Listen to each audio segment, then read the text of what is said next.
Welcome back. Senate Minority Leader Chuck Schumer telling President Trump yesterday if he wants to fund the government, he must abandon the wall. Meanwhile, Democrats will become the majority in the House next month. Some speculate it could be on them to end this shutdown if it gets into the new year. We bring in now Rhode Island Congressman David Ciciline for an exclusive interview. He is the incoming chairman of the Democratic Policy and Communications Committee, making him a member of the Democratic House leadership. He is also a member of the House Judiciary Committee and House Foreign Affairs Committee. And Congressman, it's good to see you this morning. Great to see you. Thanks so much for joining us. My pleasure. First, let's talk about this wall. You heard what my past two guests said, that this is not about border security for you and your colleagues. This is about stopping the president from having a promise delivered. Yeah, not at all. Look, it is not about border security because Democrats support border security. We appropriated in the last 2 years $1.6 billion for border security, and Democrats support that. We just think it should be done in a smart way. Use technology, use sensors, use drones, use more personnel, use it in a way that's effective. So I think what the opposition to this is not a campaign promise, but it's just not a good use of taxpayer money. Let's secure the borders in a cost-effective way using the best technology that will keep our borders safe. Why would a barrier be the wrong way? Why not have a barrier? Barriers worked elsewhere. Barriers work elsewhere in other countries as well. Why would a barrier or a wall not work? I don't understand. Well, you know, maybe that some parts of a wall make sense. Some places it's fencing, some places it's drones, some places it's satellite. Let's the experts decide kind of how to best use it. But what the president's talking about is a $70 billion, 1,000-mile wall, which just doesn't make sense. And in fact, his own chief of staff, his incoming chief of staff, and his departing chief of staff both said this is a simplistic answer to a complicated problem. It won't work. So I think they're right. We've got to be smart about this. We've got to do it in a way which secures our borders, but doesn't squander $70 billion of taxpayer money just so the president can make good on a promise. $5 billion. No, but that's the beginning. It's a $70 billion wall. We ought not make a down payment of $5 billion on something that doesn't make sense. Now, you just heard Senator David Perdue say that your team has already voted for this in the immigration bill. You voted for a wall. You voted for border security. So now, because all of a sudden it's, you know, the president keeping this campaign promise, build that wall. Yeah, it's a different story. The bill he's talking about related to border security, I believe. And I think Democrats have a long history of supporting investing in border security. In the last 2 years, we approved $1.6 billion. The administration has spent less than 6% of that. So this notion of like, this is urgent, I need the money. The president has $1.6 billion that he hasn't spent yet. So let's just be smart about it. Democrats are as committed to border security as Republicans. Of course we are. You say you're committed to it, Congressman, pardon me, but you didn't vote for Kate's Law. You didn't vote for ending sanctuary cities. You're not voting for a border wall. So how can you justify saying, I am for border security when you haven't voted for it? Because we have voted for border security, and I voted for border security. The reality is we want to be sure that we're investing in security that works. We have great technology. We can use drones. We can use satellites. We can do cargo inspections. Let's do things that the experts say will actually secure the border rather than wasting money on a very costly, ineffective physical wall that just won't provide the kind of security we need. We also need to deal with the underlying causes of immigration. We need to have additional personnel. We need to fix our broken immigration system.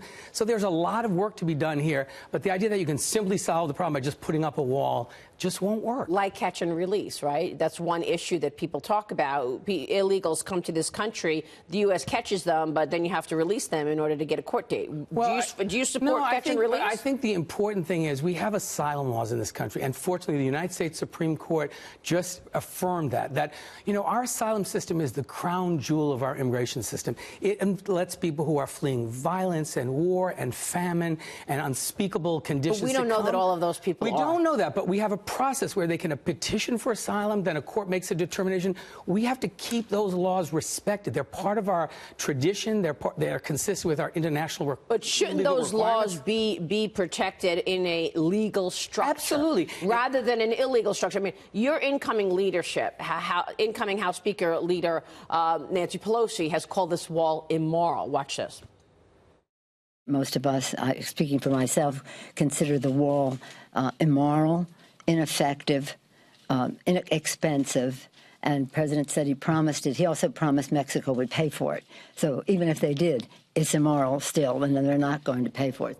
Do you really think a wall is immoral? I think what she said. Do you think a wall is immoral? Ineffective, costly, and immoral. And I think what she means by that is it's not consistent with our values. We can have strong borders. Well, do you keep your doors open all night? No, do you keep your doors unlocked no all one's night? saying we should let people in. We should, in fact, have border security, but we can do it in a way which is consistent with our values as a country. And so I think what the leader is saying is it's costly, it doesn't do the job, it's ineffective, and it really undermines our values, this idea of a physical barrier around our country. Well, the values, I mean, are also based on the rule of law, and we have a legal structure in order to get into this country, because if you don't, you have a lot of illegals out there, and somebody has to pay for them. Where are you going to get the hundreds of billions of dollars needed that are required to pay for people for health care, for education, for food stamps, for all these programs that ultimately those people are going to need? I don't know a single Democrat who doesn't think that we ought not have an organized system for people to come into this country legally.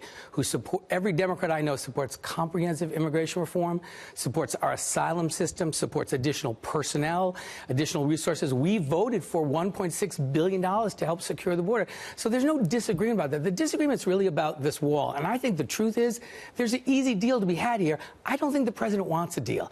I think he wants the government shut down. He said it himself.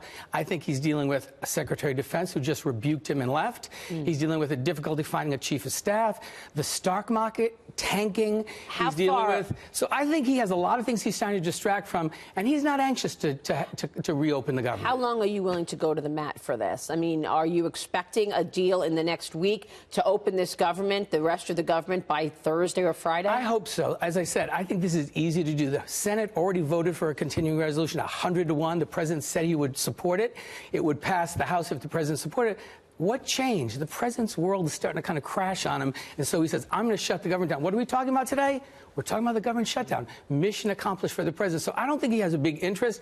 I think when Democrats take back the House, we will swiftly move to reopen that government. Let me ask you about when the Democrats take over, because 40 of your colleagues have written to the leadership saying, we don't want all of this bluster and investigative processes going on. We want real legislation. We want to do the work that the American people want us to do.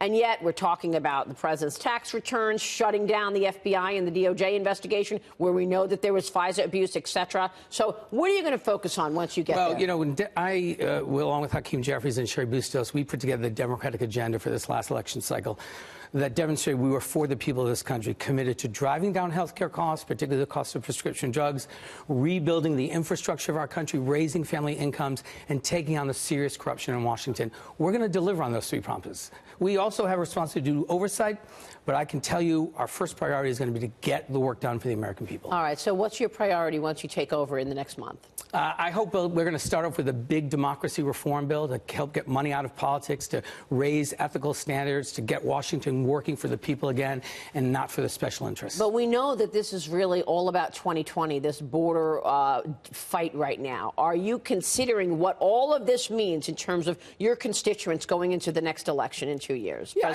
my constituents want us to be sure that we're fulfilling all of our responsibilities, including securing our border, fixing our broken immigration system, but they expect us to do it in a smart way, a cost-effective way, and I have confidence that we'll get that done. Congressman, it's great to have you on the program. Thanks for having me. Thank you so much for joining us this morning. My pleasure. We'll be watching the developments. Congressman David Ciciline there.